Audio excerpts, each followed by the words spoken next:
you and I should bump into each other. Yeah, I'm surprised at the moves that are going around here in BC. I thought this was Coach Damon's office, but good to see you. Yeah, it's very good to see you too. So you, in case you don't know Jeremy, you played football for Bakersfield College, and then you went away. Yep, I played here in 94, 95, and we were back-to-back Potato Bowl participants. I was also a track and field athlete here, and then studied well enough and earned a 4-wide scholarship to Arizona State University. Well, I was blessed to play in the 97 Rose Bowl as well as the 1997 Sun Bowl.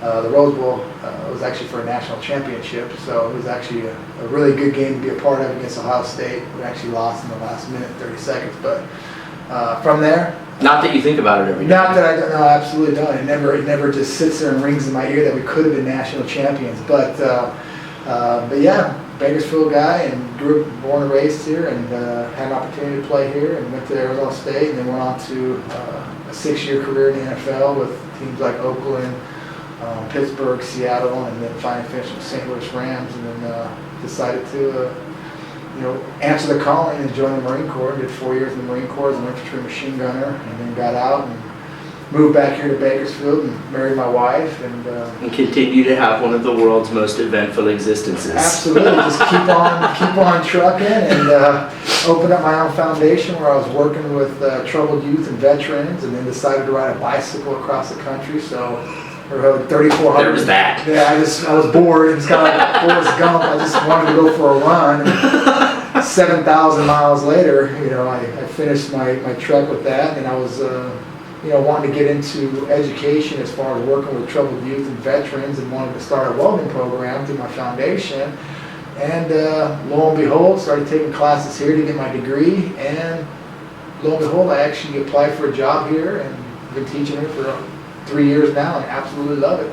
And we don't want to dive down too far down this path today, but also just as a quick message to our athletes and to our young people who think that you get drafted, and you were drafted in the second round. You weren't buried. You weren't a non-roster signee. You were a scouted player. Second round draft pick, 41st pick overall in 1998 to the Pittsburgh Steelers. And could have gone in the first round had team needs been different. Could have went, or could have took. It was either me or Alan Faneca as far as the Pittsburgh's drafts went, but yeah, or picks went. But I was a second round draft pick, 41st pick overall. So I mean, it's that's a first day draft pick. So I mean, it's a pretty good.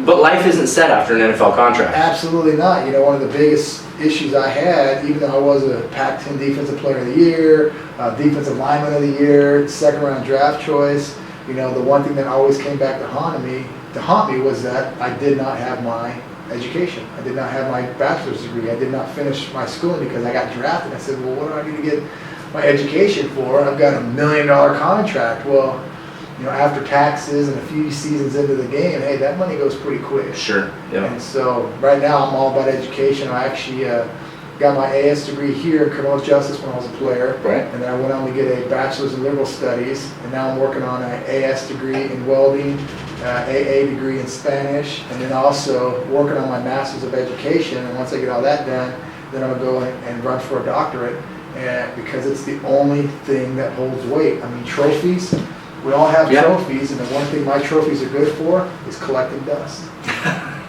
Yeah, nobody is gonna. You can't bring your Pac-10 defensive player of the year trophy into a job interview and have that hold a lot of weight. It might be a good conversation starter. Funny you should say that, because I actually, when I was living in Arizona before I went in the Marine Corps, I actually got turned down by the Home Depot. Okay, now I love the Home Depot. I'm always going to the Home Depot buying stuff, but I went to the Home Depot looking for a job. A jobby job. A jobby job. I need a paycheck. I need to get paid every 2 weeks because I got bills to pay.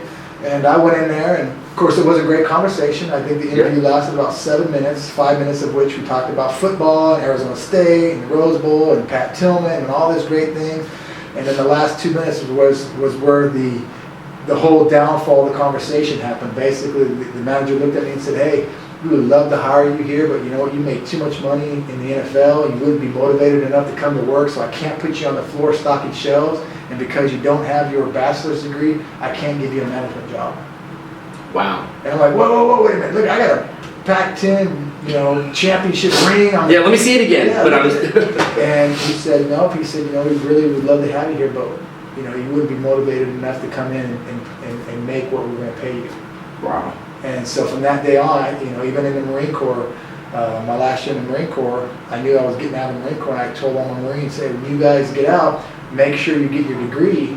And I said, what a hypocrite, here I am, I didn't have my degree, and I'm telling my Marines to get their degrees. So I went back to school my last year, went online, back through Arizona State University, finished up my degree, and I tell you what, it's been the biggest accomplishment thus far in my life, and it's been the biggest, ignition of me wanting to feel my educational needs. And like I said, at the end of the day, I'll have 5 or 6 degrees by the time I'm 41 years old. And no one can ever take those away. No one can ever take your education away. Like I said, we saw here a few years back, state champions in football. Everybody had the ring, we were all calling ourselves state champions, and next thing you know, it was stripped. So athletic, achievements can be stripped from you. Look at Lance Armstrong, they can be taken away. The one thing nobody can ever take away from you is your education. Just that little piece of paper holds so much more value than even a Super Bowl ring. Yeah, you were absolutely correct. And people sometimes they hawk those down the road when they didn't get their education or can't find work. Well, actually, there actually is a Super Bowl ring going on the market right now. It was from the very first Super Bowl. I forgot, it was it was an offensive tackle. I think it was for the Green Bay Packers, and he put it up on the auction block, and they're saying it's going to fetch anywhere from $180,000 to maybe $220,000. But it wasn't worth anything to him, so he's willing to sell it. It's like, yeah, ultimately it is just a possession, just a thing. Can't take your education away. And you're piling on here. You're actually you're pursuing a Spanish degree right now at BC because as we go through life, there's one thing that's essential, especially as a teacher-student relationship. It's communication. Sure. Communication in anything, whether it be a relationship with your parents, whether it be a relationship with your spouse, relationship with your players. Communication is everything, and with a populace of 68 to 70% Hispanic student body, it's who of me to go out there and learn their culture, their language, so that I can better communicate, so that I can instill in them some of the values that I'm trying to teach to my students. And so, if I can't tell a student a weld is hot, and he goes over and touches it, he's going to find out real quick what is hot, and it's going to kind of look bad on me because, well, I told you it was hot, but yet he still got burned, so I feel bad. So if I can learn to communicate, say, hey, mucho caliente, back away, it'd be good. And to me, it makes me feel better, and it builds confidence in me as an educator to be able to speak and to delegate and to teach better and more efficiently. Yeah, and like you said, and like we've learned, there's no such thing as too much education. That's only going to help you. No, absolutely. I believe if you're not learning, you're not living.